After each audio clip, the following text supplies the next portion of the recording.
7 years ago, we built this aquaponics system. The system shows some wear and tear, and we're taking it down and installing new plumbing and a new fiberglass enforced grow bed. The project will take 3 or 4 weeks.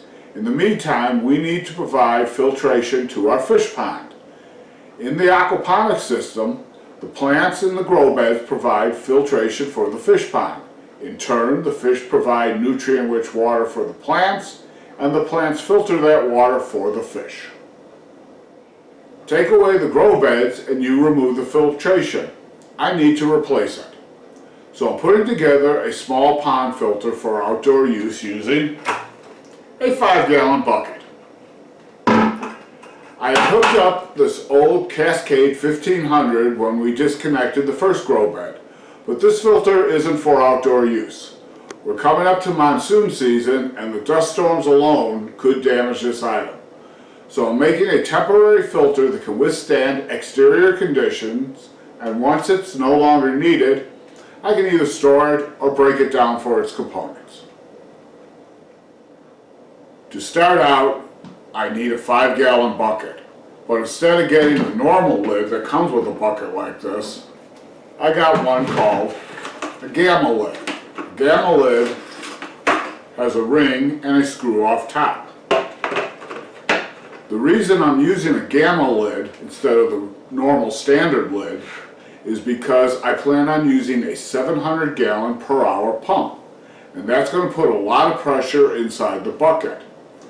The standard lid, every time you remove the lid, say for cleaning, you bend and twist the plastic rings holding in the seal. With the kind of pressure that's going to be in this bucket, small leaks are going to likely develop with all that bending and twisting. With the screw-on lid, you turn the lid, allowing the seal to disengage. The filter is less likely to develop leaks. I am also using 1¼ diameter PVC. Normally for a 700-gallon an hour pump I'd use 3/4 or 1 inch. The increased diameter of the pipe reduces the pressure inside the bucket, but it's still able to deliver the 700 gallons per hour flow rate that I require. Another thing I'm doing differently is rather than using the standard rigid bulkheads, I'm going to be using Uniseals. Their flexibility provides a better seal on curved surfaces such as the bucket as opposed to the traditional bulkheads. However, Uniseals may be difficult to find locally. You may need to find them from an online distributor. I started with a pilot hole 2 inches from the bottom of the bucket. Then I used a 2-inch hole saw to make an opening for the output pipe. I also drilled a pilot hole off-center to the screw top lid and drilled a 2-inch hole for the intake pipe. I used this linoleum knife to remove the plastic burrs from both the bucket and the lid. Removing the burrs allows for a better fit when I install the Uniseals. The seals pop into place and we're ready to move on to cutting the PVC pipe.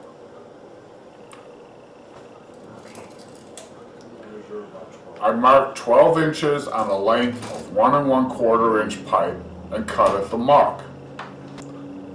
I'm using a pipe cutter here. If you don't have one, you can use a hacksaw to get through the PVC.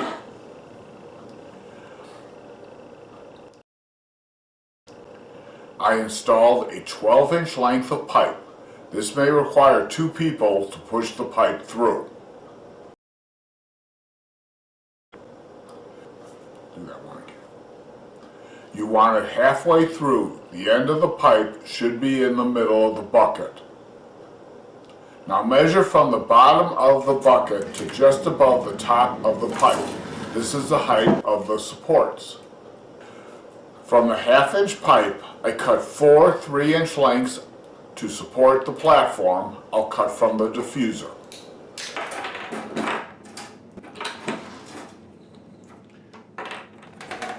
Before I cut out the circle though, I'll glue the 4 lengths of pipe to the bottom of the bucket. Okay, This has to be super glue gel. Okay, if it's not gel, it can be toxic to the fish.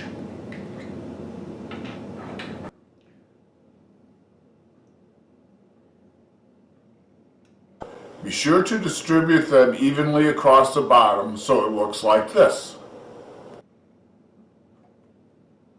I cut a circle from the diffuser and fit it into the bucket on top of the installed pipes. Next step is assembling the intake.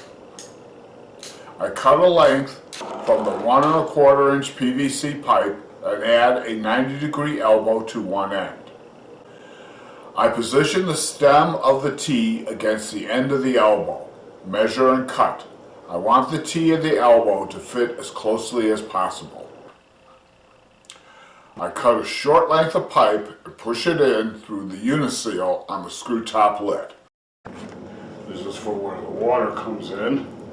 Let me distribute it out both sides.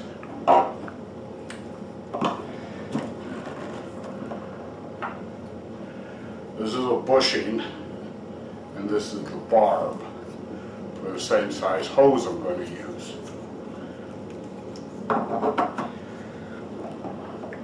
If I was going to use a smaller hose, I would get a bushing with a smaller. Now I'll add the media to the interior. I'm using lava rocks as my biofilter. I have some I've already washed and add about a 3-inch layer to the top of the diffuser. Then it's a couple handfuls of filter floss for the mechanical filter.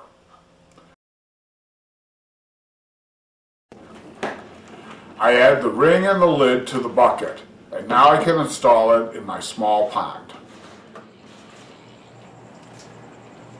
Now we connect the filter to the pond. How I make the connection depends on the type of pump I'm using.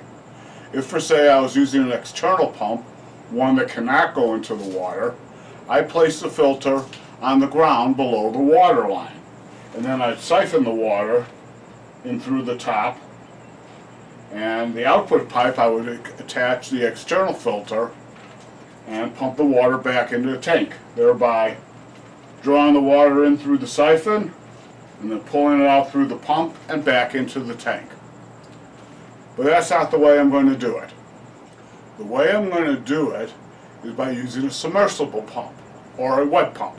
A submersible pump is designed to work in the water and needs to be fully submerged to function. With this pump, the filter is placed above the water line, as I have here. The water is pumped in through the pump, and then gravity takes effect, sending it out over here.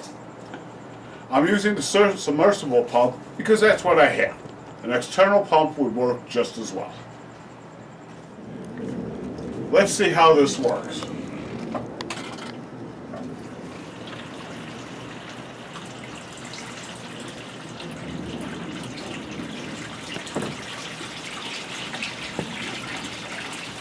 The filter is working just great. This do-it-yourself small pond filter should keep the water clean and are quite happy until we get our aquaponics system back and working.